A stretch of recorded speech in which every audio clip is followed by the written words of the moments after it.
Assalamualaikum warahmatullahi wabarakatuh. Halo semuanya.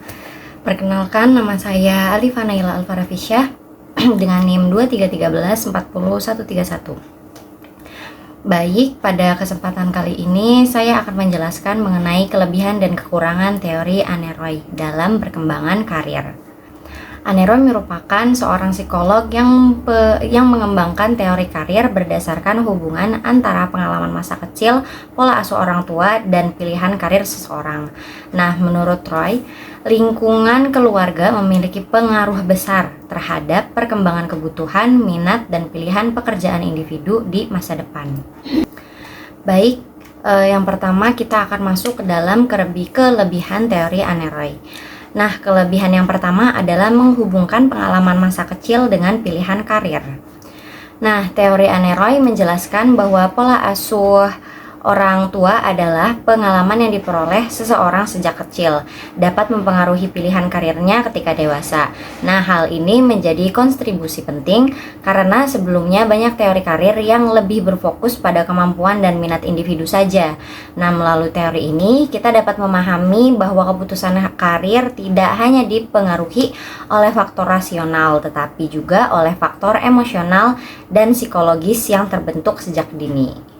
Nah, untuk kelebihan yang kedua itu adalah mengintegrasikan teori kebutuhan dari Abraham Maslow. Nah, Aneroy ini mengadopsi konsep hierarki kebutuhan Maslow untuk menjelaskan bahwa pilihan karir merupakan salah satu cara individu memenuhi kebutuhannya. Nah, oleh karena itu, teori ini menjadi lebih komprehensif karena menggabungkan beberapa aspek penting, yaitu kebutuhan psikologis, pengalaman keluarga, dan perkembangan kepribadian individu. Kemudian, kelebihan yang ketiga itu adalah relevan dalam layanan bimbingan dan konseling.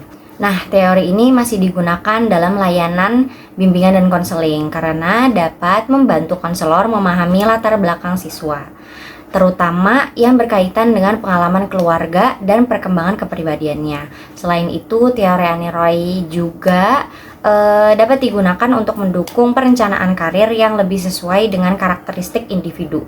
Beberapa penelitian menunjukkan bahwa teori ini dapat meningkatkan pemahaman seseorang terhadap pilihan karir yang dimilikinya. Oke, selanjutnya kita akan membahas kekurangan teori Aneroy. Nah, kekurangan yang pertama itu ada terlalu menekan pengaruh orang tua dan keluarga. Nah, teori Aneroy ini menganggap bahwa keluarga merupakan faktor utama dalam menentukan pilihan karir seseorang. Namun, pada kenyataannya pilihan karir juga dipengaruhi oleh berbagai faktor lain seperti lingkungan sosial, pendidikan, teman sebaya, serta perkembangan zaman. Karena itu, teori ini dinilai kurang mencakup berbagai faktor eksternal yang juga mempengaruhi terhadap perkembangan karir individu. Nah, kekurangan yang kedua itu adalah kurang mempertimbangkan faktor sosial dan ekonomi secara luas.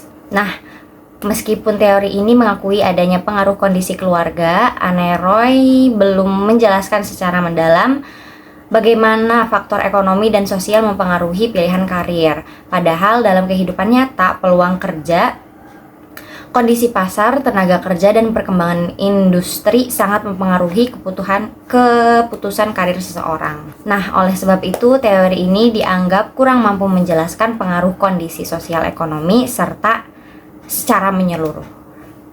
Nah, kekurangan yang ketiga itu ada bersifat deterministik. Artinya, teori ini cenderung menggambarkan bahwa pengalaman masa kecil memiliki pengaruh yang sangat kuat terhadap masa depan seseorang. Padahal individu memiliki kemampuan untuk berkembang, belajar, dan mengubah arah hidupnya seiring bertambahnya usia.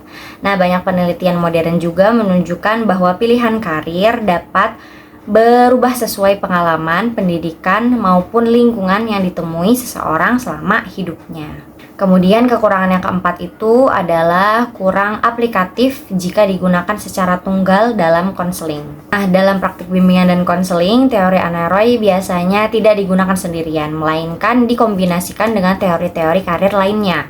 Hal ini karena teori Aneroy belum memberikan langkah-langkah praktis yang jelas dalam proses konseling karir. Oleh karena itu, konselor sering menggabungkan dengan teori minat kepribadian atau teori perkembangan karir. lainnya agar hasil konseling itu menjadi lebih optimal. Baik, mungkin cukup sekian dari saya, kurang lebihnya saya mohon maaf. Wassalamualaikum warahmatullahi wabarakatuh. Dadah.